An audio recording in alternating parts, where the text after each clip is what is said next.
Sean bienvenidos a su canal Curiosidades para Gente con Prisa. La curiosidad de hoy es otro libro, esta vez es de el autor Slavoj Žižek. Si bien no es el primer libro que leo de él, el libro que ya les he recomendado, y es que ya subí el video, si no lo subiré en cuanto pueda. Se puede decir que es un complemento de ese libro, al igual que un complemento a la episteme de este autor. Puedo decir que es una continuación en ciertos parámetros del sublime objeto de la ideología de Slavoj Žižek, pero este libro es más aterrizado hacia cuestiones cotidianas. Es el libro de Chocolate sin grasa. Si bien Slavoj Žižek se caracteriza por ser un filósofo bastante controversial, creo que este libro, que es un compendio de ensayos que ha venido desarrollando a lo largo de su carrera, por decirlo de cierta manera, el libro nos lleva a analizar epistemológicamente hablando, así como también hermenéuticamente hablando, cómo la sociedad actual o la sociedad contemporánea se dedica a comprar experiencias. Ya no se dedica en la acumulación objetual de determinadas cosas, ya no se dedica a ese afanoso situación de poseer, entre comillas, sino ahora se dedica al consumo de experiencias derivadas de objetos o derivadas de cuestiones que consideran morales dentro de la contemporaneidad. Si bien hace referencia de manera profunda, a pesar de que el objeto que selecciona o los objetos que selecciona parecen muy someros, hace un énfasis en este tipo de elementos de una manera profunda. Por ejemplo, el consumo de chocolate sin grasa, que a primera fuente, pues uno podría reírse de eso, ¿no? Porque el chocolate obviamente lleva grasa, pues es un chocolate natural. Pero ahora, en ese afán de la experiencia, consumimos esos productos. Llámese chocolate sin grasa, llámese café descafeinado, llámese cualquier situación que lleve una paradoja dentro de su ser. Esa paradoja nos lleva a observar que el consumo de las experiencias no solo obedece a términos o a parámetros de carácter alimenticio, sino obedece a términos y condiciones de parámetro epistemológico y hermenéutico y relacional con nuestro propio entorno. ¿Por qué lo digo? Ahora ya cuando uno sale o va a un determinado lado, ¿qué hace? Se toma la foto, se toma una interpretación de lo que está viviendo. ¿Por qué? Por la experiencia. Ahora comí en tal lugar o fui a tal lugar por la experiencia. Y esa experiencia, entre comillas, le da un valor a aquello que se está consumiendo. Sin embargo, ese valor es totalmente subjetivo y es totalmente inherente a las propias compulsiones que desarrolla el ser humano, así como también a la propia necesidad aspiracional del ser humano de consumir y de ser aceptado dentro de una gama o dentro de un núcleo que consideraría él digno de seguir, un arquetipo. Ejemplo de ello: las personas que van a determinado restaurante o lugar de culto o lugar de moda, porque ahí han ido personas reconocidas del medio. No digo artistas porque artistas se queda corto, ¿no? Artistas tendríamos que analizar qué se llama arte, ¿no? Pero sí personas reconocidas del medio. Llámese cantantes, llámese actores, etcétera. Y a pesar de que van a ese lugar a consumir lo que tengan que consumir, si ese consumo es excesivo por ese mismo producto que podría ser adquirido de manera más económica en otros lados, aquí se paga el exceso de ese producto por la experiencia. Esta experiencia que nos lleva al fetiche de la propia mercancía, a la repetición ideológica de algo sin saber qué se está haciendo, pero se hace por eso mismo. Por lo tanto, sostengo a bien que este libro es ampliamente recomendado, es ampliamente deseable que se lea, porque incluso critica a elementos o a arquetipos de la actualidad que son tomados como el pináculo o el epítome del éxito. Elon Musk, Mark Zuckerberg, sobre todo en lo que ellos sostienen como el postcapitalismo, haciendo un énfasis a cómo piensan ellos erróneamente de cómo está construido el propio capitalismo, como si el capitalismo se fuera a reabsorber a sí mismo y salir en una nueva forma, en una nueva corriente, cosa que es totalmente falso, ¿no? Por lo tanto, considero bastante interesante que Slavoj Žižek rompa esos parámetros, rompa esa ideología y muestre las cosas como son, que son producto de una institucionalización del propio capitalismo que nos impreta a consumir y a permanecer dentro de esa rueda y dentro de ese engranaje y no cuestionar las cosas como vienen en la realidad.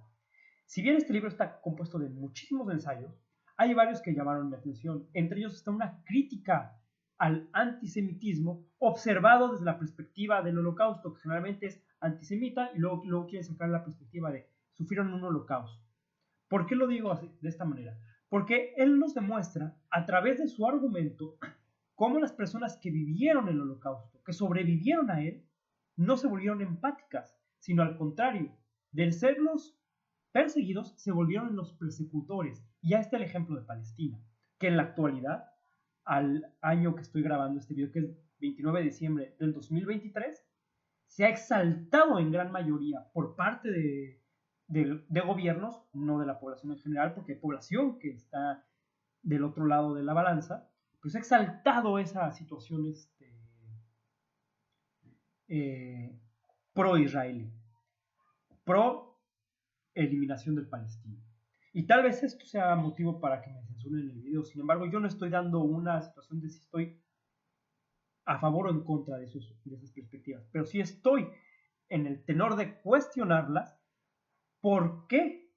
Siendo que es un pueblo sobreviviente de un holocausto, tiende a repetir las mismas lógicas. Obviamente porque hay intereses económicos y políticos y geopolíticos de por medio, porque tiene grandes potencias atrás. Pero pues obviamente esto nos deja pensar, ¿no? Y también es una crítica sobre ciertos personajes históricos que a mí me sorprende que los censuren, porque son personajes históricos al final de cuentas, que enarbolaron ideas supremacistas y que en el mundo árabe, de acuerdo a Slavoj Žižek, a mí no me consta, son tomados como héroes. Cosa que es el otro punto de la moneda, ¿no? Porque el antisemitismo o el anti-islamismo pertenecen a dos caras de la misma moneda. En vez de buscar conciliar, en general se busca dividir. ¿Por qué? Por muchas cuestiones. Creo bien desde mi perspectiva que es muy importante seguir analizando este tipo de elementos, porque también el propio libro nos invita a racionalizar esas cuestiones epistemológicas sobre las construcciones de diversos elementos. Vamos a escuchar, y él lo menciona, que el fracaso de Venezuela se debe al chavismo. Sin embargo, él nos pone en perspectiva que el fracaso de Venezuela se debe a la situación económica, que muchas personas, incluyendo muchos venezolanos, no ven. ¿Por qué a la situación económica? Porque bien Slavoj Žižek sostiene que las élites económicas venezolanas se aliaron con superpotencias para sabotear el trabajo y sabotear los programas económicos del propio Chávez. Si bien Chávez fracasó, se debe a este tipo de alianzas y también a que no se institucionalizó los elementos que podrían haber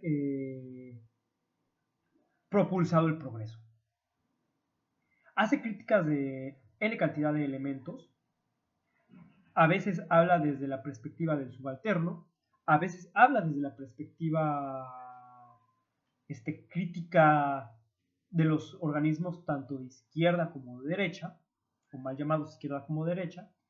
Incluso lleva a tocar elementos que han hablado otros autores como Elizabeth Kolbert en La Sexta Extinción, ya que él mismo lo sostiene, que nosotros somos copartícipes del cambio climático. Sin embargo, lo que hacemos como individuos es totalmente marginal. Y es cierto, porque al final de cuentas los que se deben de encargar de detener el cambio climático no es crear más impuestos para los contaminantes, sino las propias industrias concientizarse. Pero a nosotros nos dan a entender que si consumimos popotes de aluminio o de metal o del metal que sea, en vez de popotes de plástico, estamos haciendo algo.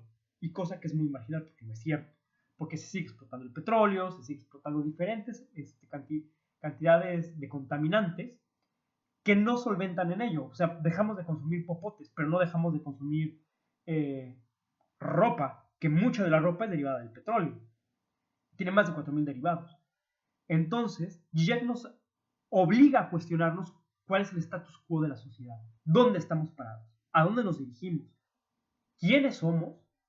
¿Y en dónde vamos a terminar? Porque él mismo lo sostiene, y también lo sostiene Elizabeth Colbert en la sexta extinción, que nosotros somos los causantes de esas problemáticas, pero al mismo tiempo queremos resolverlas. Zizek lo sostiene desde un punto de vista filosófico, que sostiene que lo hacemos porque al sentir esa culpabilidad creemos que somos responsables y podemos detener ese cambio, podemos detener ese avance, cosa que resulta falso. Por ello, creo que el libro de Chocolate sin grasa nos lleva a cuestionarnos por qué consumimos las experiencias. ¿Por querer pertenecer? ¿Porque nos dijeron que eso es bueno? ¿O las consumimos con esa episteme y esa hermenéutica analítica para saber lo que estamos haciendo? Yo me planto en la primera parte, ¿no? Hacemos lo que el capitalismo nos permite hacer. Entonces entramos dentro del capitaloceno y todas las explotaciones que derivan de él. ¿Y a dónde estamos parados ahorita? Él invita mucho a la reflexión teórica, mucho a la reflexión científica, y creo que es un libro que te abre un panorama diferente. Creo que es un libro que nos invita a observar nuestra posición de privilegio y nos invita a hacer unidad. Unidad de acción. No de dejar cosas marginales, no de seguir ideologías, sino de actuar. No de consumir experiencias, sino de caer ya a la acción. Y creo que es un libro bastante interesante que te abre esa perspectiva. Si ustedes ya lo leyeron, comenten en la caja de comentarios. Si no lo han leído, pues les impreto a que lo hagan. Es un libro muy interesante.